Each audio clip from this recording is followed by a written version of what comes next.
So we're doing double integrals and using polar coordinates, part 2. So the theorem for change of variables to polar basically tells us that if you have a double integral, and you're integrating over some region in the xy plane, and your capping surface or whatever is fxy, then you convert to polar. And you don't convert everything to polar. That's a big mistake I see students make. Once we teach them polar, they go, oh, I just convert everything to polar now, right? No, you don't. Just because I give you a hammer doesn't mean everything is now a nail. You don't start slamming nails everywhere. You're only using polar in particular cases. The particular cases have to involve regions R, these regions R that you're integrating over, have to lend themselves to polar, like a polar graph, like a rose curve or a circle, or maybe a part of a circle, or concentric circles, or something like that, cardioids. So if you're trying to do it using converting to polar, and let's say your region is rectangular, you're going to be in a world of hurt. Like, don't even go there. Well, what else is there? Well, you might be stuck. So when you convert, you use your conversion formulas. X gets replaced with r cos theta, and y gets replaced with r sine theta. And the area element dA, r dr d theta. And typically we don't switch the order of integration in polar. I'm never going to ask you to do that. So don't worry, you're not going to have d theta dr. Only on very rare occasions, maybe, but not on my quizzes and exams. So perish the thought. So we already did some examples of really nice double integrals where we were converting to polar. So I'm not going to revisit those. So I wanted to go to a new one. We have a few more I'd like to do. Whoop, right there, letter E. This particular one is nice, and that you have to be a little well versed on some of your old calculus skills, and that would be polynomial long division. Okay, it's kind of like a refresher. So take a look at this particular double integral, because not only does polynomial long division come into the conversation, it's hard for another reason. The region of integration, it's a little bit tricky. So sketch it. So if you follow my lead and write down the equations to be graphed, the outermost integral has limits 0 and -3. So y equals 0 and y equals -3. Oops, are two horizontal lines, and I'll graph them. Now, the other integral is with respect to x, and the limits there are 0. So I'm going to graph x equals 0. Oh, that's easy. That's a vertical line on top of the y-axis. And then the other graph is not so easy. X equals minus the square root of 9 minus y squared. What the heck? Now, you have to be careful here. So if I squared both sides and rearranged this equation, I would find that the full equation is a circle of radius 3 centered at the origin. So, is that the whole thing? You have to be careful, because that's really not what it said. I just did that to help me sort of get my bearings, because of my graphing calculator doesn't allow me to graph functions of y. Okay?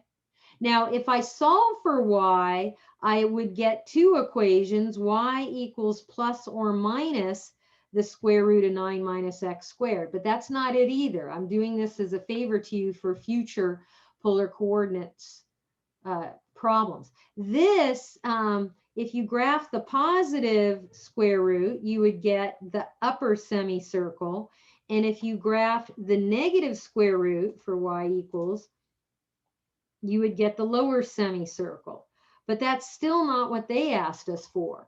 They had x equals negative square root of 9 minus y squared. So if you take the circle equation and you solve for x, you get two equations, plus or minus the square root of 9 minus y squared. So this isn't the top or bottom circle thing.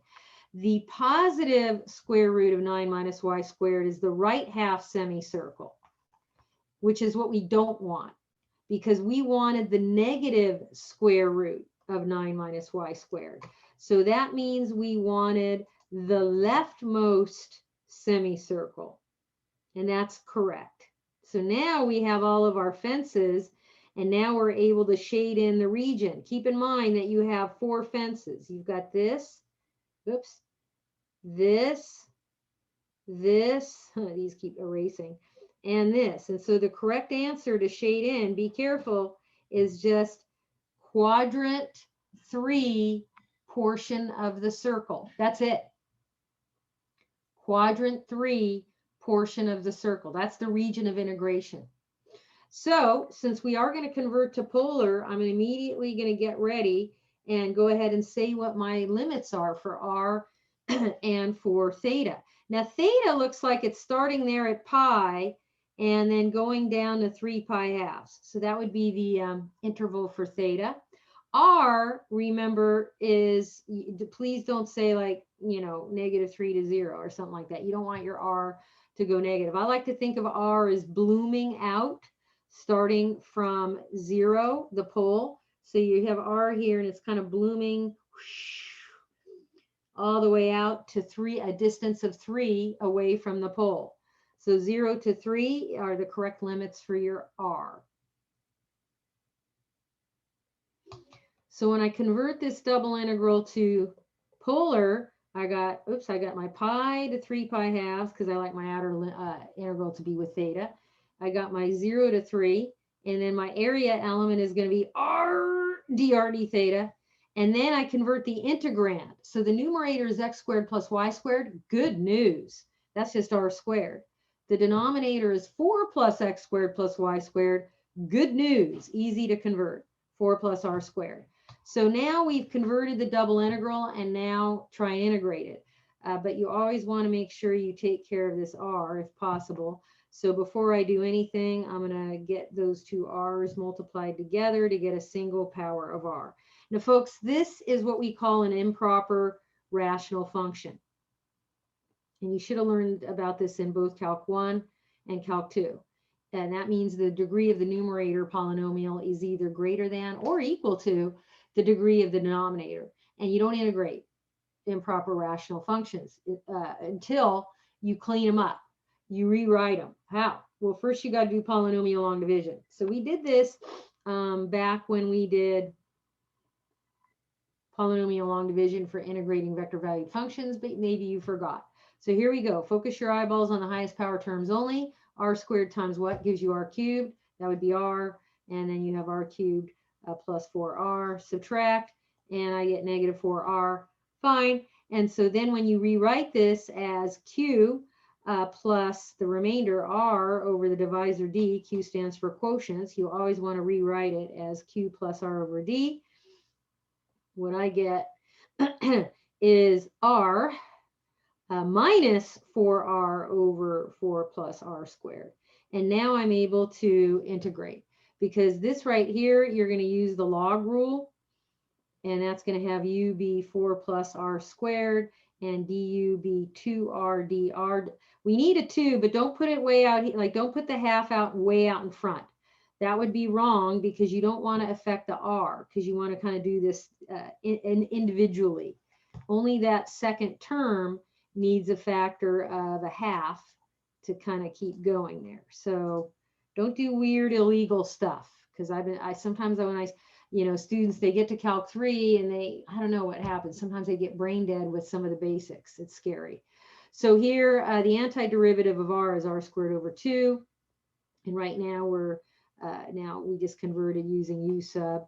And so this is going to be 1/2 ln U. Please do these intermediate steps for me because I know that you know and you know that I know that we're on the right track. So here's your antiderivative. And that's going to go from 0 to 3. Okay, fine.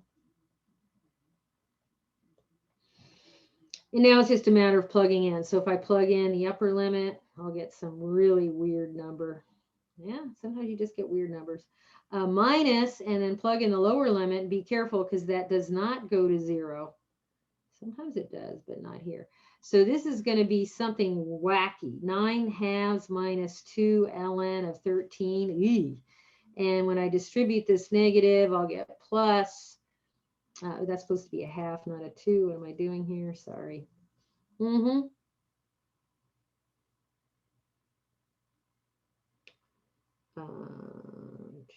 Oh, I know what I'm forgetting. My 4. Sorry, I need a 4 there. Hey, you guys didn't say anything. Remember this 4? Yeah, he's still there.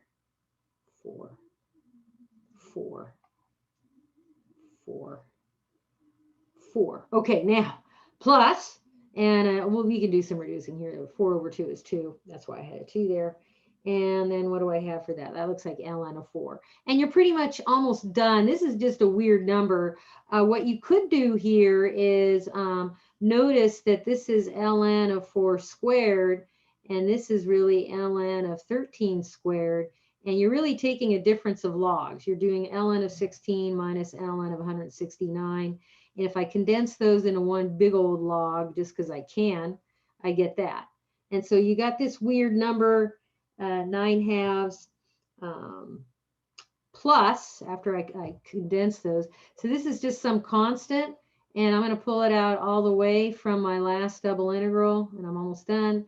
And when I integrate 1 with respect to theta, I'll just get weird number times theta going from pi to 3 pi halves, and that'll just give me a factor of pi halves. So my final answer, which is pretty wacky, is 9/2 plus this weird logarithm times pi halves, which is approximately 3.3657. Okay, and we're done with that problem. So what was the moral of the story? This was a double whammy. You had to be careful about your region of integration because it was in quadrant 3 only. And polynomial long division followed by the log rule with some u sub. Woo! A lot to that one. A lot. That's why I like that problem. Okay, I'll pause here for questions. Yeah, I have a quick question on the U sub step, I guess. How did you get that R squared over 2 again? Okay, we were just integrating this R right here. Oh, okay, so you integrated already. That guy there. And then minus, and then I have to integrate this guy, but this guy needed the log rule with the u sub. Got it. Okay. Okay. Yeah, Okay. that first term, he didn't need any u sub. That was just a basic, you know, integration guy. Right. Okay. Thank you. Yeah, no, that's okay. Got a lot going on here. It's hard to keep up. Zooming away here, zooming away. Sort of losing people. I'm excited to go back to campus. I'm thinking they're going to let me. They're going to let some people go back. Yay. Okay, now the weird one. Oh, this one's hard. So why is it hard? Well, for one thing, it's not the circle or a portion of a circle region centered at the origin. It's off kilter. And that's what makes this one hard. So watch closely. If you remember some of your Calculus 2 polar education, you may recognize some of the skills there because, yeah, because when I teach Calc 2, one of the things I have my students do is I'll give them an equation in rectangular and I'll go, hey guys, convert this equation in rectangular to a polar coordinates equation, using the conversion formulas. And it seems like it'd be really easy. What's the problem? You just plug stuff in, your conversions. But it can still be a little tricky, especially figuring it all out. So that's where this one is weird. Okay, you'll see in a moment. So first up, is this even a candidate for polar? I mean, they're telling us it is, and we're going to find out it is. If you tried to do this puppy in rectangular, like, no way, I'm not going to convert to polar. I think polar is overrated. I'm going to stay in the world of rectangular. Okay, good luck. Because try to integrate the square root of x squared plus y squared with respect to x. You're going to have to use trig sub. Yeah, let's not and say we did, shall we? Forget it. So first up, sketch your region of integration. You know the drill. Outermost integral has the variable of y. That's our variable of integration. And so the limits are 3 and 0. So graph y equals 3 and y equals 0. Okay, I'll do that right now. There's y equals 3. Here's y equals 0. Now what? Innermost integral is with respect to x. So you're going to graph x equals 0. Oh, that's easy. Vertical line on top of the y-axis, no problem.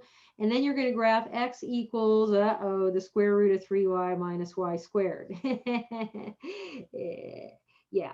Now, if you had a graphing system, which if you go to GeoGebra online, and they have it, you could graph functions of y, because your graphing calculator is kind of a drag. It's limited. So like if I can easily pull up my my graphing software here and graph x equals square root of 3y. But I know some of you can't. So I do want to just say, I'm going to show you how to do this the slow way in a second. Let me just do square root. Okay, 3y minus y squared. What the heck? Okay. What is this? Oh, check it out. Oh, it looks like the right half circle. It's a semicircle, and this circle doesn't look like it's centered at the origin at all. Oh my goodness. Yikes. So that's yeah. Now let's say you didn't know that. There's a few ways that you could overcome the issues. One thing that I want to teach you right now, because I don't want you to ever feel that a function of y is an obstacle for you, is you can always parameterize. And I taught you how to do this. Yeah, you forgot. I know. I know you did, because I know. So what am I saying? When you parameterize this, parameterize, and you're going to have to parameterize in 2 weeks. It's not going away. So don't think, oh, well, she covered the parameterizing and vector valued functions module. I'm going to like go to sleep right now. I'm tired. Who cares? You're going to care, because when we get into the vector calculus module, you're going to parameterize your rear end off. So since this is a function of y, that means you're going to let y be equal to t, and then x is the square root of 3t minus t squared. So you could easily go into your graphing calculator in parametric modes. Let me just make sure I'm in parametric. Ooh, I'm not yet. So I go down here and I go, ooh, let's get into parametric mode. Yay. Okay. And then go to y equals, and then clear out any other junk you had from some other weird discussion. Okay. And then your x is going to be this square root of 3t minus t squared. So I go, okay, let me get a square root, 3t minus t squared. Whoop, and then y is just t. Fine. And then check your window, because, you know, it might be weird. Oh, this is not good. So let's just try doing it from 0 as of t minimum to the max. Let's just try for 2 pi. What the heck could go wrong here? I don't know. What could go wrong? And then hit graph. And you can see that you get the right half of a semicircle. Now it looks like it stops short of the y-axis, like it doesn't touch. No, it really does touch. It's just not showing you very well. It's pretty bad. So how would you know that if you didn't know how to parameterize and you didn't know how to do that? You didn't have access to a graphing software that does functions of y. So here's how you would do it in slow motion. For those of you who care, you know, like you're really into doing all the different possible modes of operation here. If you square both sides of the equation, you get that. If I add y squared to both sides of the equation, I get x squared plus y squared equals 3y. Okay. And what you could do, like if you were in pre-calc, what they would make you do is like, oh, that's the equation of a circle, but write it in standard form. But I want to just put a box around this right now because I want to come back to it. You would subtract 3y from both sides, and then you would complete the square here. And it turns out to complete the square, you take half of 3 and square it. You'd have to add 9/4. Yeah, I know, it's pretty disgusting. And then you'd go, okay, x squared plus, ooh, if I, now that perfect square trinomial factor is there. And this is a circle, and the radius is square root of 9/4, which is 3/2. So your radius is 3/2. And it's a circle centered at 0, 3/2. Okay, that's the center point, which is right there. There's the center point. And the radius is 3/2. I could just draw a circle right there with a radius of 1.5. But we're not going to do that because well, I mean, you can, but I want to make sure that you get that we only want the right half side. Why? Because they told us x equals positive square root of 3y minus y squared. So we need x to be positive. So here's the region of integration. Boom, that's our R. Now, how do we convert to polar? Well, I stopped short right here and put a box around this before I did the complete the square, because now you can convert this to polar right now. The left-hand side, x squared plus y squared, you can replace with r squared. The right-hand side, 3y, using conversions, you do 3r sine theta. Then you do something that's usually illegal in math. You divide by a variable. Why is it illegal? Because you could possibly be dividing by 0. No bueno. But I claim that that r equals 0 is picked up in the final answer, so we're safe. So r equals 3 sine theta is what we're graphing. So why am I doing this example and all the detailed tediousness of it? Because what I want you to get, if you have a circle that's not centered at the origin, your r limits are not going to be all pure numbers. That's right. Like so far we've had r going from like 0 to 2 or 0 to 3 or what have you. No. So what are we saying? We're saying now that this double integral, when we convert it to polar, we're going to go like this. Oh, by the way, theta is going to go between, I don't know if you can guess this, but it should be obvious that the theta here is going from 0 to pi s. Yeah, and if you didn't have that convinced, you could plug 0 and pi halves into the theta here, and you'll notice that you'll get all of that happening. You'll go from 0 to 1. Okay, so you're going to go like this. 0 to pi halves, outermost integral, is with respect to theta, 0 to 3 sine theta. You got variable r there. This doesn't always happen, but when it does, you got to be mindful of it. And then you got to replace the integrand with polar stuff. Well, the square root of x squared plus y squared is the square root of r squared, which is just r. And then your area element is r d theta. Okay. Now this looks pretty easy to integrate so far. It's like, oh, what's the problem?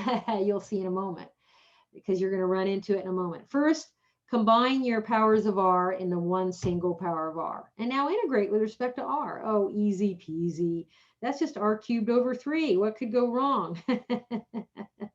As my dad likes to say, if you can't stand the answer, don't ask the question. Oh, thanks, Dad. Okay.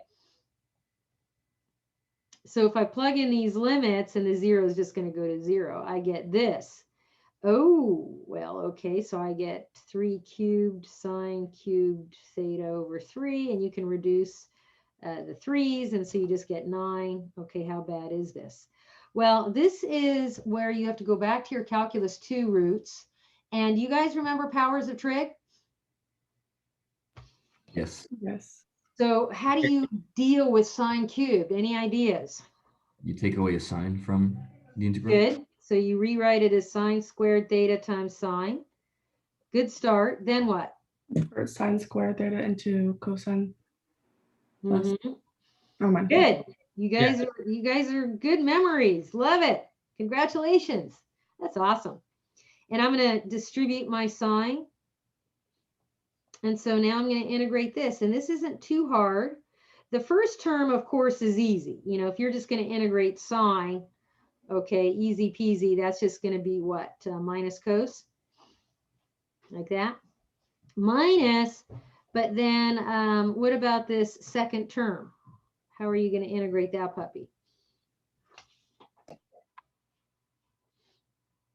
Make sine u. Okay. I'm sorry. Close. Sine u. Cosine u. Sorry. Cosine, yeah. And then du will be negative sine, yeah. And so you'll put a negative in, provided you put a negative in the front, which will just change that negative out in front to a positive. And so now this looks like the integral of u squared du, but that's going to be u cubed over 3, which for us is just going to be 3. So what we're going to have here, and this minus I'm going to pull out in front. So the first term is still the same, and then we're going to have plus 3 cos cubed. And here's our final antiderivative. And now we can evaluate this between the limits of 0 and pi halves. Now, be careful because cos of 0 is not 0. Cos of pi halves, anybody know what cosine of pi halves is? 0. Yeah. So this is 0, this is 0. Distribute my negative. I get 9, and cosine of 0 is 1 minus 3 times 1, and I get 6, and I'm done. Okay, so the final answer after all of that work is 6. Wow, that was nuts. Okay, so the recap on that is a lot of times when you're doing one of these polar, don't get too addicted to theta and r always all being constant limits. Sometimes you might have a variable for r. Theta usually is constant for limits. You can guarantee on that one, I would say. R, maybe not so much. Okay, so that one was a little bit weird, and I like it. Could I see how you put that t into the calculator again? You mean parameterizing? Yeah, the parameterized. Sure.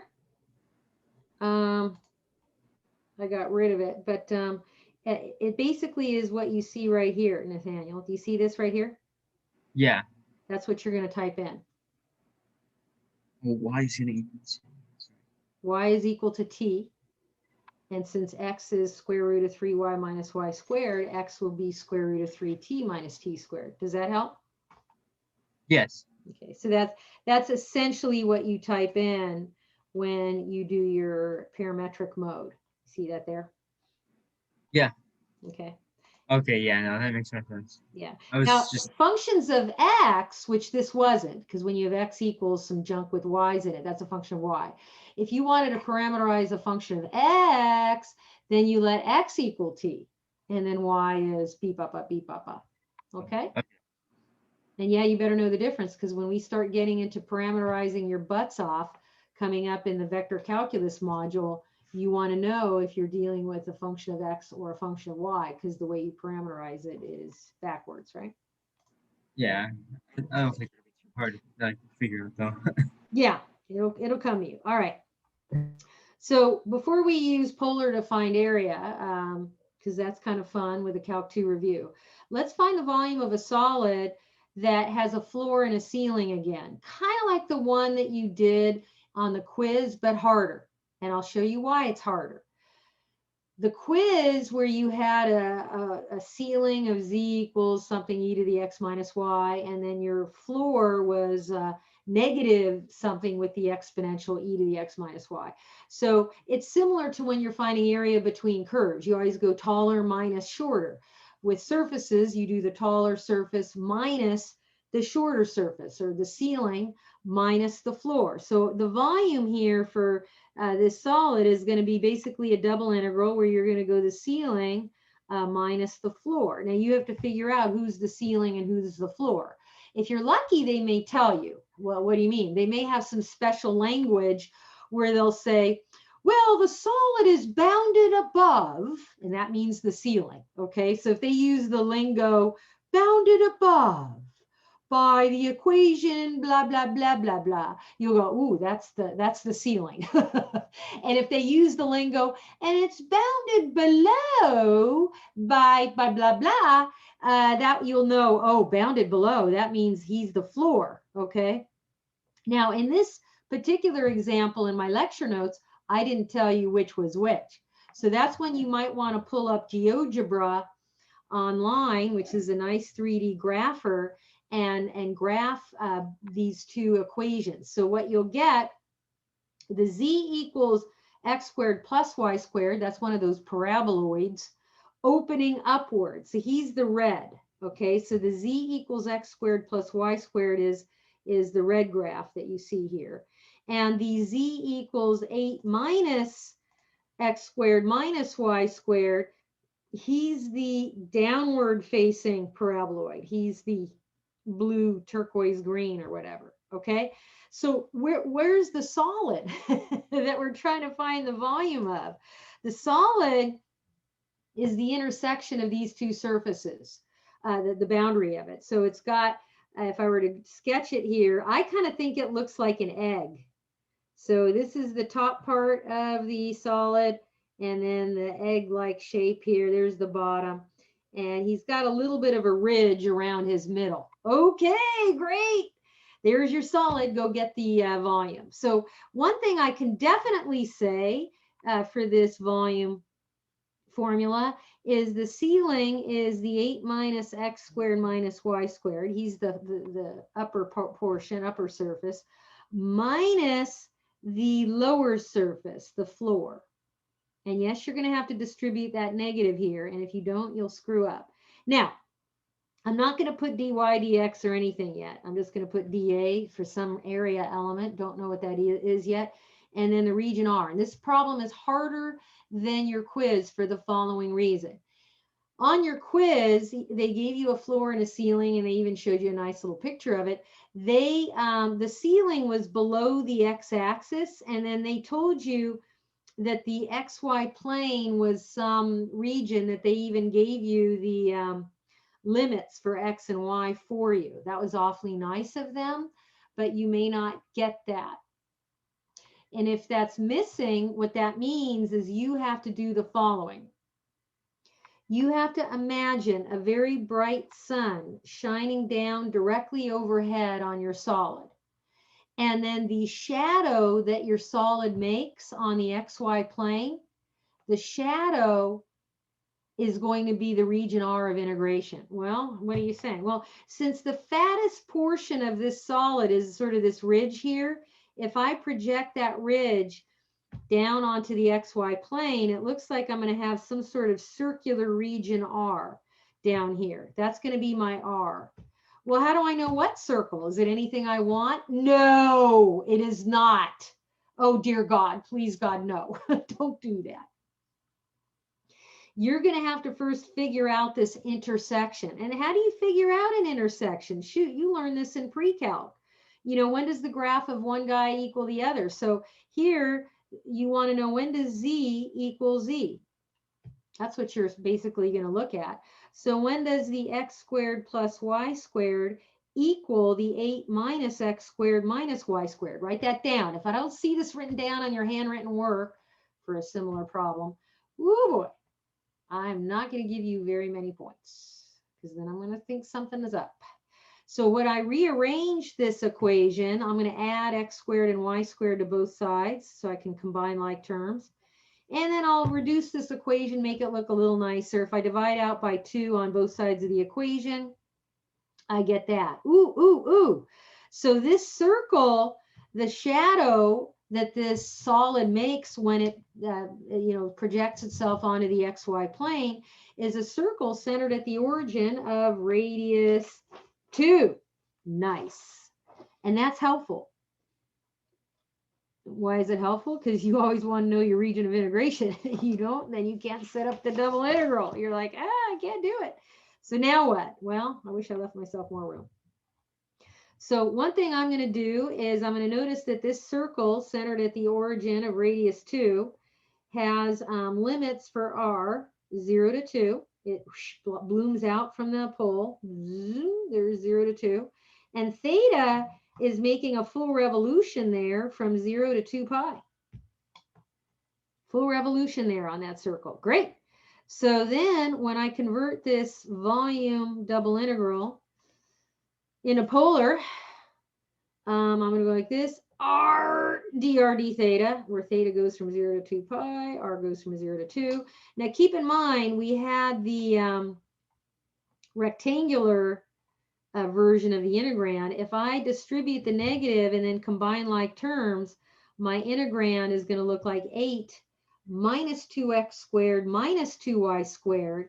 And if I factor out a negative 2 from the x squared and y squared terms, I'll get 8 minus 2, and then the x squared plus y squared can get converted to r squared. So this 8 minus 2r squared is the ceiling minus the floor.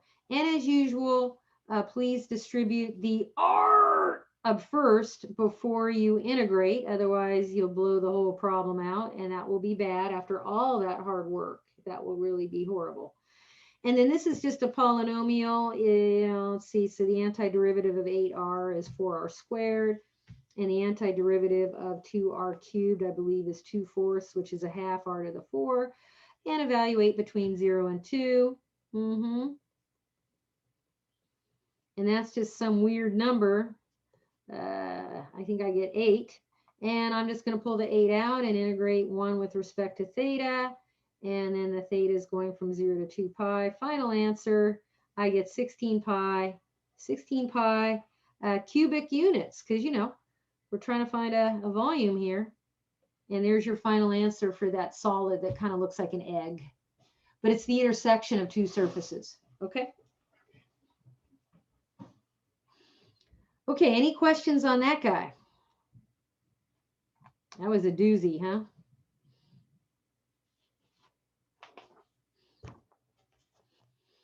Ceiling minus floor, people, ceiling minus floor. And then the projection of the solid onto the XY plane, projections.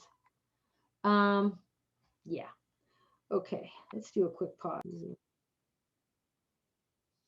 So we're just doing calculus 2 review for polar coordinates and finding area. So in Calc 2, you were given some graph of an equation, r equals f of theta, might have been a curve, cardioid, one of those funky things. And to find the area bounded by that graph, and not between the graph and the x-axis. No, no, no, no, no, that's different. It's bounded by the graph. So like if you get one of those cardioids kind of look like this. I like to think of it as a circle with butt cheeks. You know, you're finding this whole area here. 1/2 f of theta squared, and then you figure out what the bounds are for your theta. Fine. So there are some constraints on this.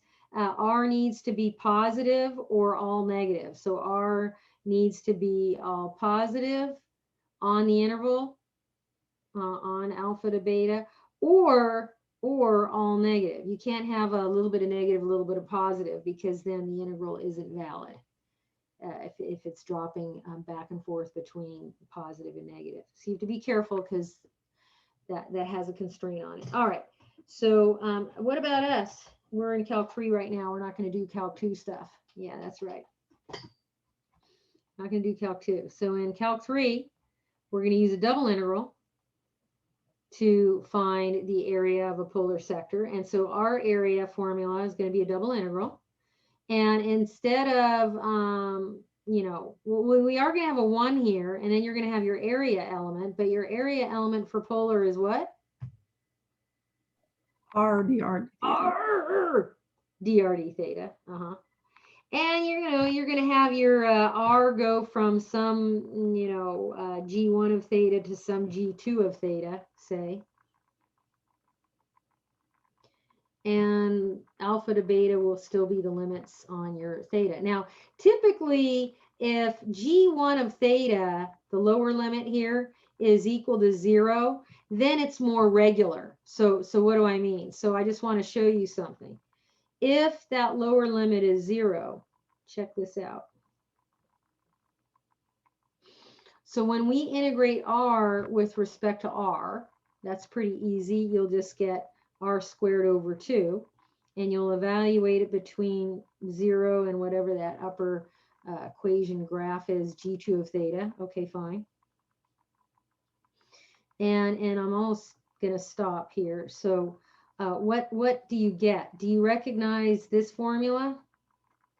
You know, the equation getting squared over 2 d theta at this moment? Look familiar? Yes. Yeah, that's the Calc 2 version. It's the Calc 2 right there, except instead of F, we have G. So what I need you to get is that we're not giving you something new here in Calc 3. You're just taking the single integral that Calc 2 gave you, and you're, beefing it up to be a double integral. That's all. Now it agrees with Calc 2. So yay, it works. And now for me.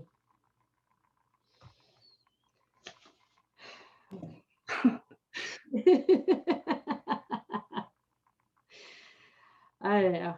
Does anybody find this funny or is it just me? I find it funny. It's R! I'm trying to tell you guys, R! Be a pirate. Don't forget the R for your area element when you're doing a polar coordinates problem.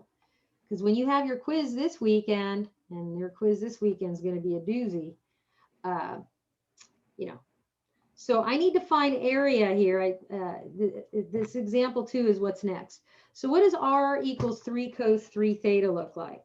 So if you have your graphing calculator in Polar already, so let's go to Polar.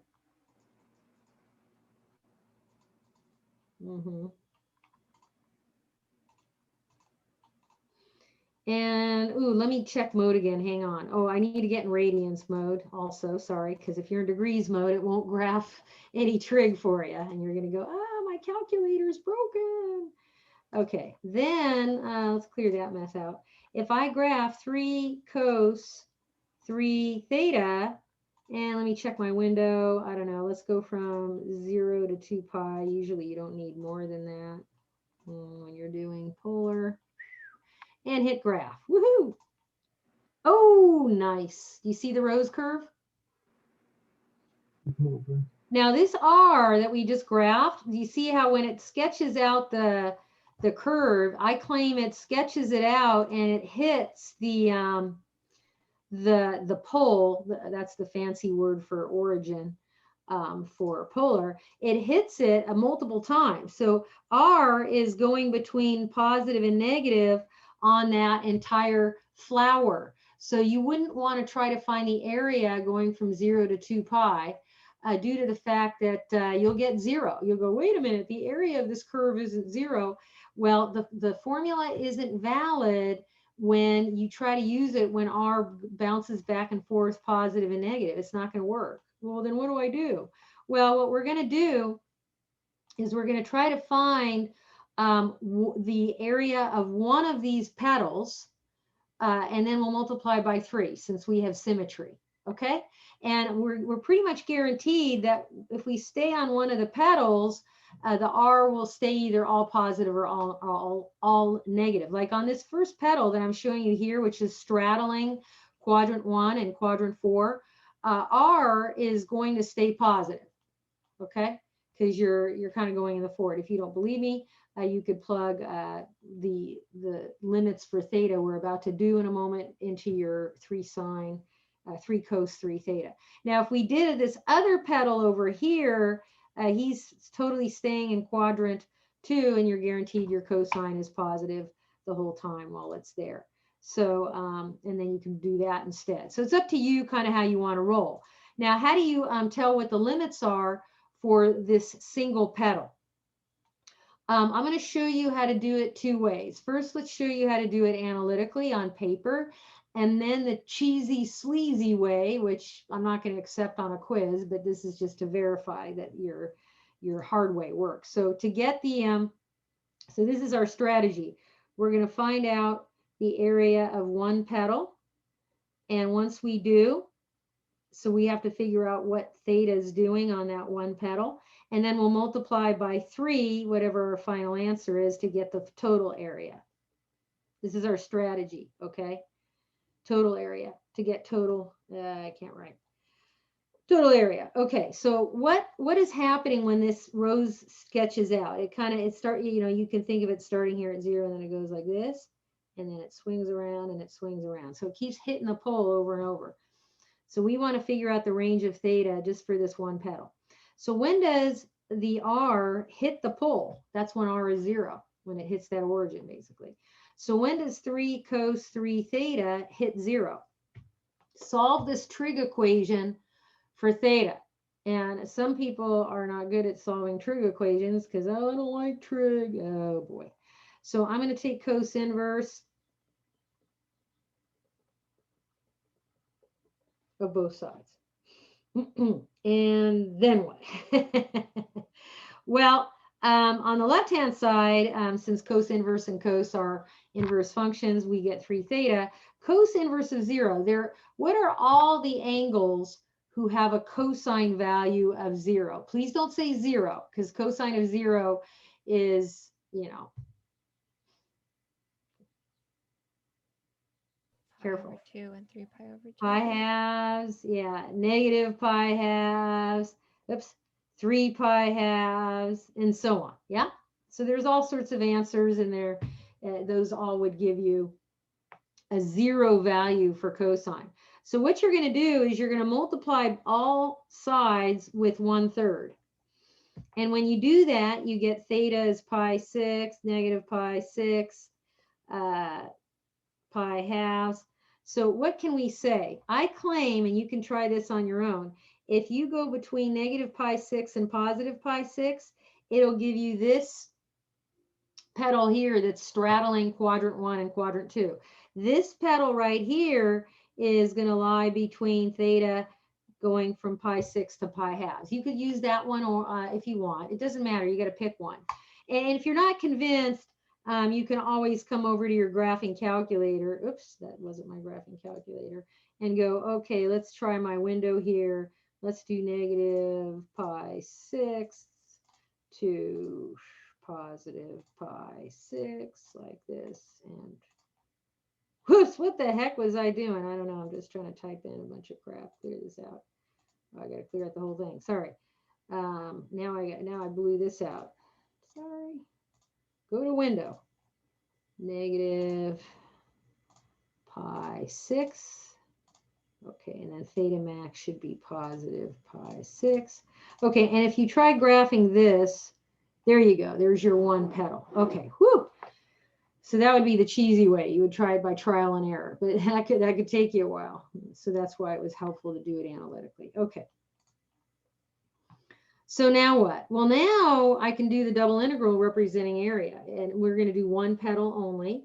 So theta is going to go from negative pi 6 to positive pi 6. R is going to go from 0 to 3 cos 3 theta.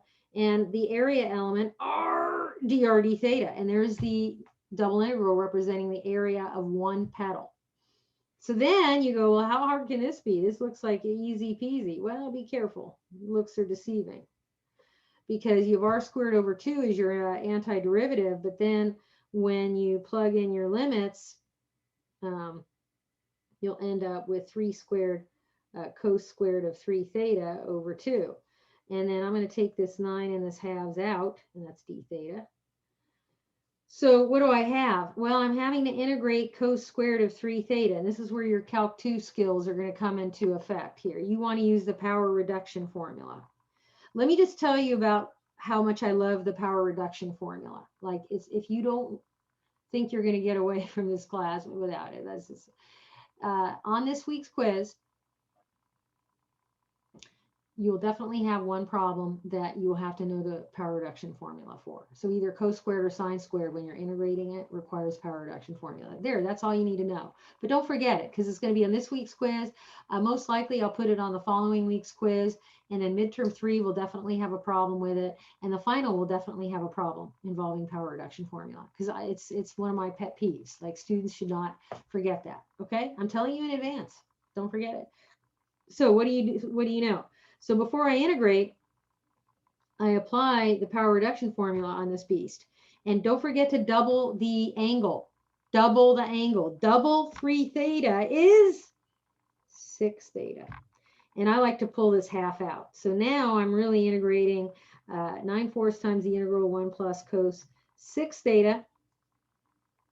And with respect to theta, and that's going to give me theta plus 1/6 sine 6 theta, and I'm evaluating between negative pi 6 and positive pi 6. Now it turns out when you plug in the pi 6 or the negative pi 6 into this sine 6 theta, the 6's cancel, so you're taking sine of pi or sine of negative pi, which is 0. So the sine term contributes nothing to help us out. He's useless. So only the theta is making a contribution that's non-zero. And so you can add these guys together. You'll get 2 pi 6. And then you can reduce this mess to lowest terms, like this divided by 2, by 3. And I get 3 pi 4. Now keep in mind that's one pedal. So the total flower, the total rows is going to be 3 times 3 pi-fourths area. So 9 pi-fourths square units. And there's your area for the little flower that we were trying to do. Pretty cool, huh?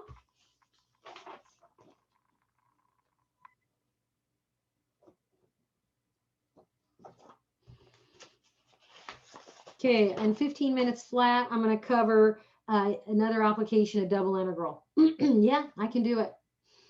Yeah. One more thing. Now, in your My Math Lab stuff and in the Briggs text, they wait to cover mass, which is unfortunate, and they wait till 16.6. So I'm going to pull a piece of 16.6 and pull it in right now because I can, and then we'll do mass on steroids when we revisit triple integrals. Okay, so I want to do the mass of a planar lamina using a double integral. So what the heck is a planar lamina? Good God. It's basically a thin film. It's something in 2D. And so they have a picture of it right here. Here's a picture of a planar lamina. And you can think of this as an infinitely thin film. And you know, it's got some area to it, but you're trying to find the mass of it. Now in physics, a lot of times you work with a mass of objects, usually solids, but you can do mass of planar laminas. And so for the mass is basically the density times area. That's a formula from physics, okay? Mass is equal to density times area of this planar lamina. So this area is weird because that's not like a nice rectangle or anything. And so you know how to find area. Use a double integral with a 1 as its integrand. And then we'll just stick to some, you know, generic area element, and it's the generic region R. And then the density typically is a constant. So if it's a constant rho, by the way, this is not a backwards 9. It's the letter rho. It's a Greek letter. I don't know why books like to use rho for mass, because we're going to use rho later when we get to spherical coordinates, but I'm just saying, just get used to it. It's just representing a mass. Okay, so if this is a constant density, like let's say it was a density of like 2, okay, then your rho here would just be a 2. And then you multiply it by the area of the lamina and you'd have the mass. Now, the units for mass are typically like mass per volume, but this rho here would be, this density function here is mass per area. So this rho would look like mass per area. So if not otherwise stated, your laminas assume to have constant density. But with the problems I'm going to do, what if your density is variable? So the density rho is going to be variable. So it's going to be a function, rho of xy, variable. So what's going to happen is we're going to need to take this rho that was a constant sitting in the front of the double integral and pull it inside the double integral. So people M, which is going to represent mass, is going to be the double integral over the region, and you're going to put rho, the density function, inside of your double integral, and we're done. That's how you find the mass of a planar lamina that has variable density. Now, hopefully they give you the rho. If not, you may have to do some work to try to get it. Depends on the problem. And I'm going to do one of each. I'm not sure how much time I'm going to have today, but let's just check it out. All right. What I want you to notice is that this double integral, which is a brand new application for double integrals. Right now, you know how to use double integrals for area. The integrand is 1. You know how to use double integrals for volume. We do area, the integrand is 1. Volume, the integrand is typically your capping surface, f of xy. Or it's taller minus shorter. So I will say this could be floor minus, or excuse me, ceiling minus floor. Okay, doesn't this look like the volume? Don't these look similar? to you? Please say yes. Yes.